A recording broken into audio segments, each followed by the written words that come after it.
Yes, Mark, I'm sorry, you had a question first. Yeah, Christoph Witzenrath, University of Aberdeen. I'm still at this question of the line between fiction and history, although I found the whole question about slavery actually very interesting too. I can still see a clear line, and I'd just be interested in what you think about that. I mean, history should be very openly critical about what we know and what we don't know, especially what you don't know. And in this way, actually produce the material for fiction, because unless we know what the gaps are, we can't fill it. And on the other side, I actually find this dividing line very productive. And I think it could even help history, humanities in general to rejuvenate, maybe. Because it's a two-side game, really. Fiction gains from learning about these gaps, even if historical prose is dry. And teaching history can also gain from fiction in the way we've heard about it. I mean, I don't think there's any subject that can't be done in fiction, even if you know so much, like a diary that gives us virtually every detail. It's just a question of stepping outside and saying, well, there is this interesting person we don't know anything about, and at some point maybe the outside protagonist finds this diary, and there is so much news about this person we've only been talking about before. So I think there's always space for fiction, and there's always space for critical history.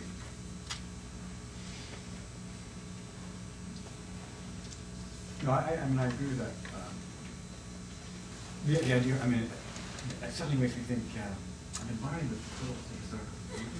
But I'm also, I have this imagination of historical text that will tell me all the gaps, because that feels like, oh, that's where I can go now. I think when I think about that line, though, I'm thinking about it less as the space between the disciplines than I am thinking about it as,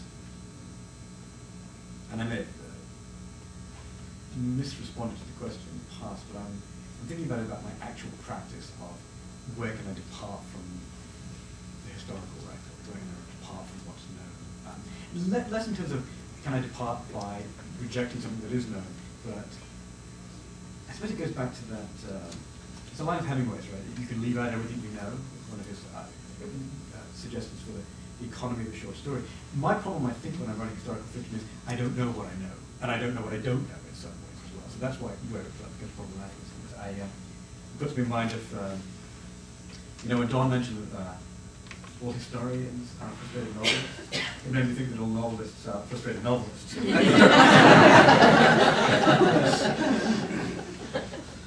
Well, I should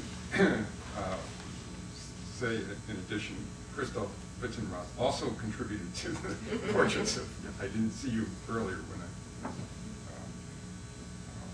mentioning that. There is a difference, yes, but where the line is, I really don't know if there is a bright and shining line, as it were. As you were talking, two novels came to mind. Josephine Tey, Daughter of Time, about Richard III, and whether he killed the princes in the Tower. I think that it's as well researched as any historian's work on the topic, and in some ways a lot freer of preconceptions than much of the historians' works that I've read about that. And another one is Margaret Irwin, Young Bess, which takes a very different view of Thomas Seymour and his relationship to Elizabeth I. I find both of these novels much more convincing than any historian's work on those topics. That may be a fault of mine. Yes. into what might be a room full of frustrated historical novelists. I'm interested, I never thought about writing a novel until I found a story that I want to write. But I don't have any people in my story. I have individuals. How do you come up with a person of interest? I keep coming up with these people that I don't believe in, or I think a third grader could write about, but the story is, to me, is compelling, and I could probably make it compelling to other people if I could just get off those buttons, you know, and putting them in the right place. But how do you grasp a person? How do you find them? A fictional person, I presume. I can talk about the narrator of my first novel, because I can remember very specifically where I found her.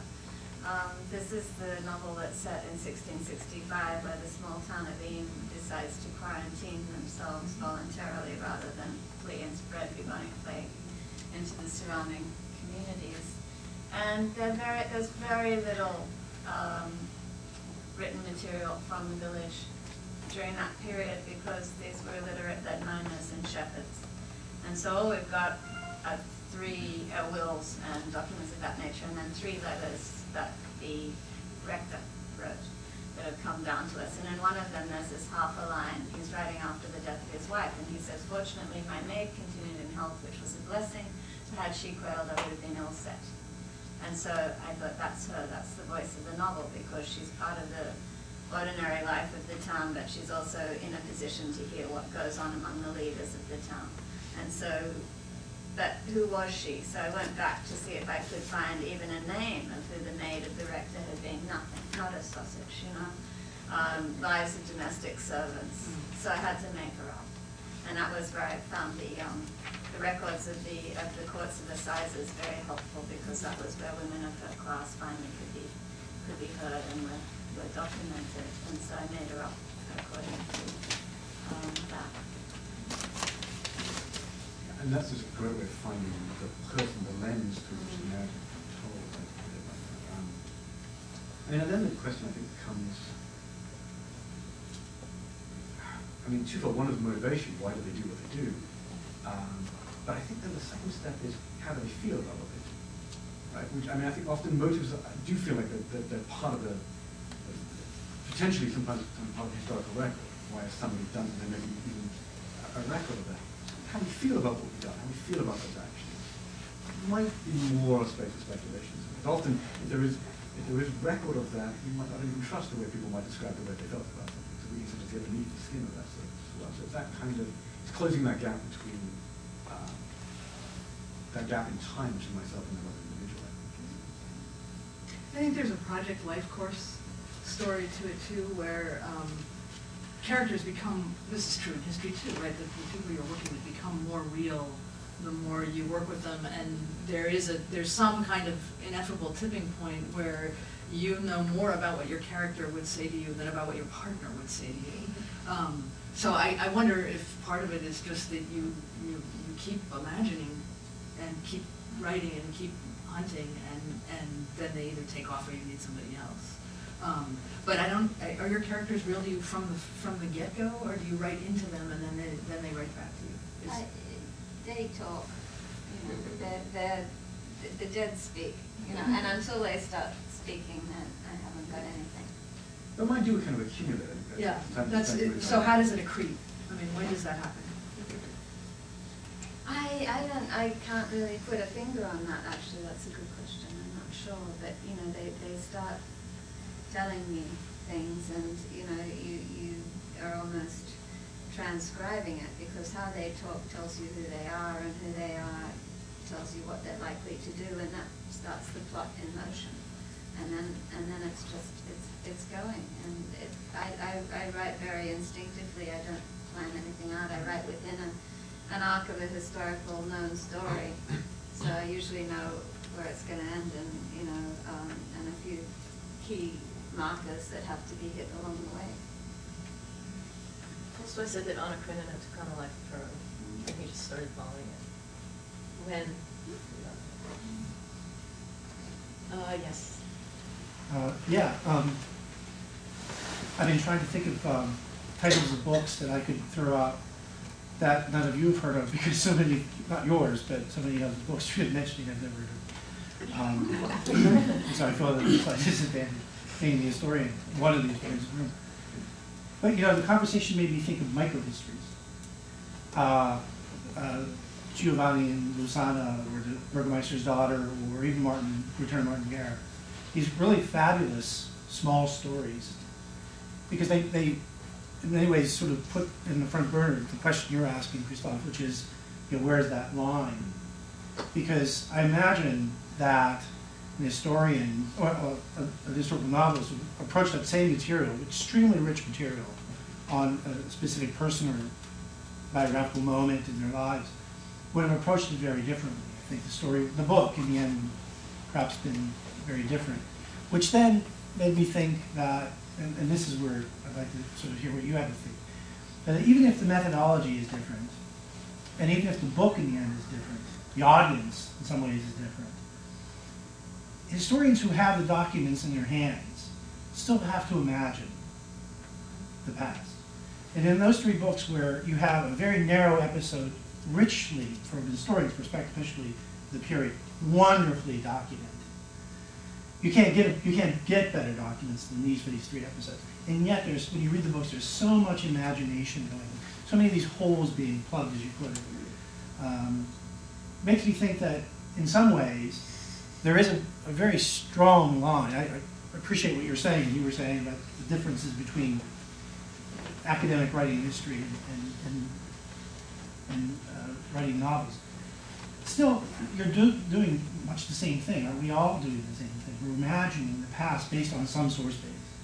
I very much admired history book this year, Making Haste from Babylon, because Nick Bunker in that book not only uses a wealth of documents from British archives to elucidate the people who actually we know once they get here, but he tells us more about what they were coming from and what impelled the journey from British archives. But he also does something, he uses the landscape itself as a source.